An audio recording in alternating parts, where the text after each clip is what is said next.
Oi gente, tudo bom? Bem-vindos a mais um vídeo do canal. O vídeo de hoje eu vou contar pra vocês a verdadeira história por trás do filme Da Órfã.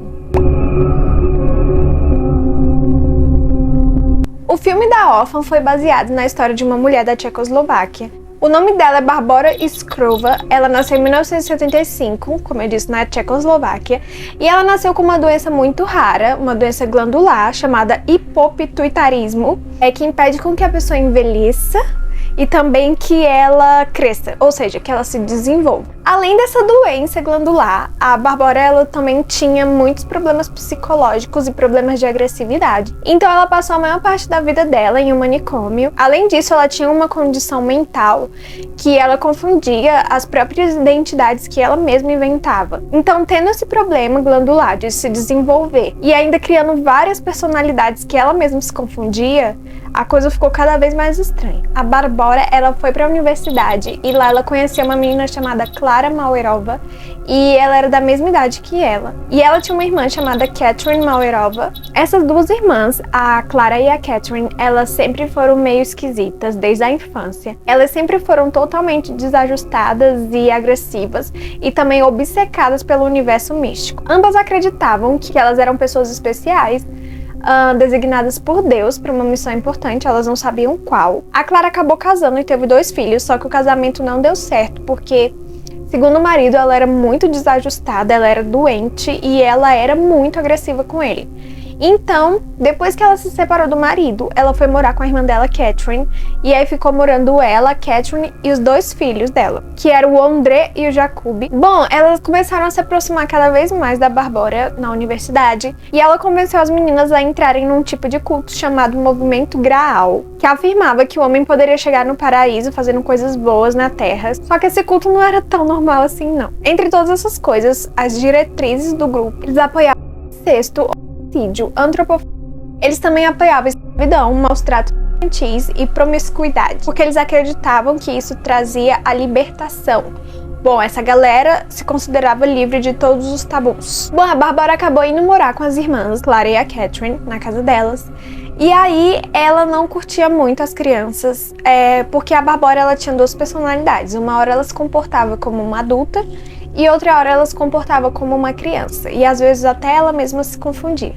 E quando ela estava se comportando como uma criança, ela tinha ciúme da Klara com os próprios filhos. Então ela começava a inventar várias mentiras, dizendo que as crianças estavam desobedecendo, fazendo coisa errada, que era pra Klara, que era a mãe, castigá-los. Bom, e o comportamento das crianças só piorava, segundo a Barbora. E a Klara não sabia mais o que fazer e pediu conselhos pra ela, falou: me ajuda, eu não sei mais o que fazer com essas crianças que só desobedecem. Na verdade, as crianças nem desobedeciam. Então a Barbora falou: bom, eu tenho uma ideia. Vamos construir uma jaula e prender elas lá dentro. Aí não vai ter como elas fazerem nada. Elas vão ficar presas, a gente coloca comida e pronto, acabou o problema. Bom, com o tempo, a Barbora conseguiu convencer as 2 irmãs a cometerem atos com essas crianças absurdos.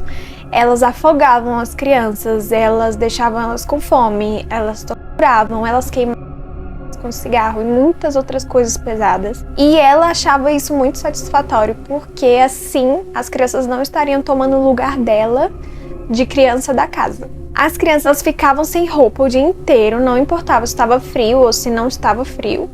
E também elas tomavam banho uma vez por semana, que consistia em elas jogavam um jato de água gelada nas crianças dentro da jaula mesmo. As crianças não recebiam comida sempre, só quando elas tinham vontade de dar comida para essas crianças. E se elas chorassem de frio ou de fome, elas levavam umas surras sem piedade. E quando eu falo surra, eu não estou falando de uma coisa comum. Porque vocês pensam, elas já torturavam essas crianças, então vocês imaginam uma surra delas, entendeu?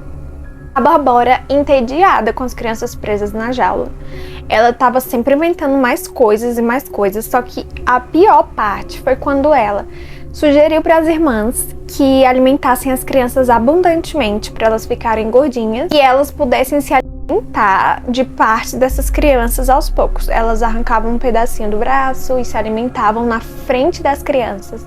E aí depois elas arrancavam outro pedaço, tipo assim, em dias variados. Em vez de elas tirarem a vida das crianças e comerem de uma vez, elas ficavam tipo tirando pedacinhos, o que aterrorizava aquelas crianças. Mas a gente pensa que não dá pra piorar, só que piora.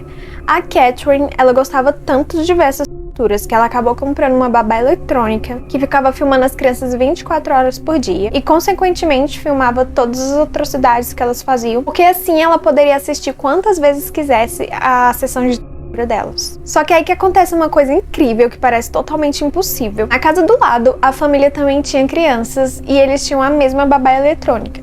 E um dia começou a dar interferências. Então as imagens que as irmãs gravavam acabava indo para a babá eletrônica do casal ao lado. E eles começaram a ver essas coisas acontecendo, meio sem entender o que era. E aí eles se deram conta que essas imagens estavam vindo da casa do lado, da babá eletrônica da casa do lado. E então, horrorizados, eles chamaram a polícia. Quando a polícia chegou lá, tinha uma garotinha com um ursinho na mão que dizia que o nome dela era Nika. Vocês já sabem quem é, né? É a louca da Barbora que estava fingindo ser uma criança. Quando ela viu a polícia, ela saiu correndo para os braços do policial, abraçando ele, como se ela se sentisse aliviada por estar sendo salva pela polícia. Quando a polícia tirou ela de dentro da casa junto com as outras crianças, ela acabou fugindo. Bom, ela tinha dito para a polícia que ela era filha adotiva da Clara, ou seja, que ela era irmã adotiva das duas crianças que estavam na jaula. Bom, a Barbora acabou fugindo para Noruega e lá ela se passou por um menino de 13 anos. Ela cortou o cabelo e tudo mais. E aí ela foi adotada por uma família na qual ela dizia que o nome dela era Adam. A família disse que ele era um menino muito tranquilo, se dava bem com a família, se dava bem com os colegas de escola. E um dia a polícia chegou lá batendo na porta e prendendo ele.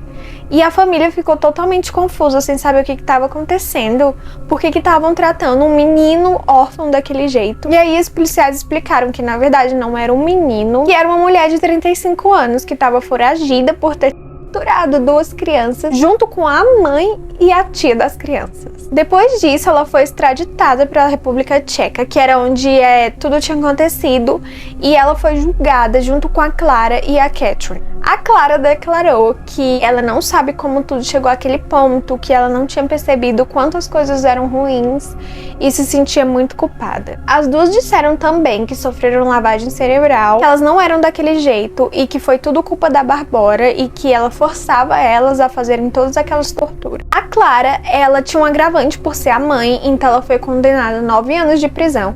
A Catherine, ela também tinha um agravante, que era ela que cometia a maior parte das torturas, então ela pegou 10 anos. E a Barbora, que era a mente brilhante por trás de tudo isso, pegou apenas 5 anos. É claro que as pessoas do país e de fora que sabiam dessa história acabaram ficando inconformadas com essas penas curtas, porque para elas deveriam ter pego pena perpétua ou então pena capital. E apesar disso, o crime ficou conhecido por ser o maior crime de brutalidade infantil da história da República Tcheca. Bom, essa foi a história que inspirou o filme da Órfã. A Órfã 2, eles mostram um pouco da história dela. Tem até ela no hospital psiquiátrico, ela se infiltrando numa família, fingindo ser uma garotinha também. Então eles explicam melhor a história lá. Só que claro que é uma inspiração. Então, assim, não é a mesma história. É a mesma doença, a mesma loucura, etc, etc. Bom, gente, me fala se vocês já sabiam desse caso que tinha inspirado o filme. Eu super aconselho assistir a Órfã 2. Na verdade, eu gostei mais do segundo do que do primeiro, porque explica mais coisas e tal. E a gente entende a história por trás. Eu espero que vocês tenham gostado. Eu vou ficando por aqui. Deixa o like, se inscreve no canal, me segue no Instagram e a gente se vê no próximo vídeo.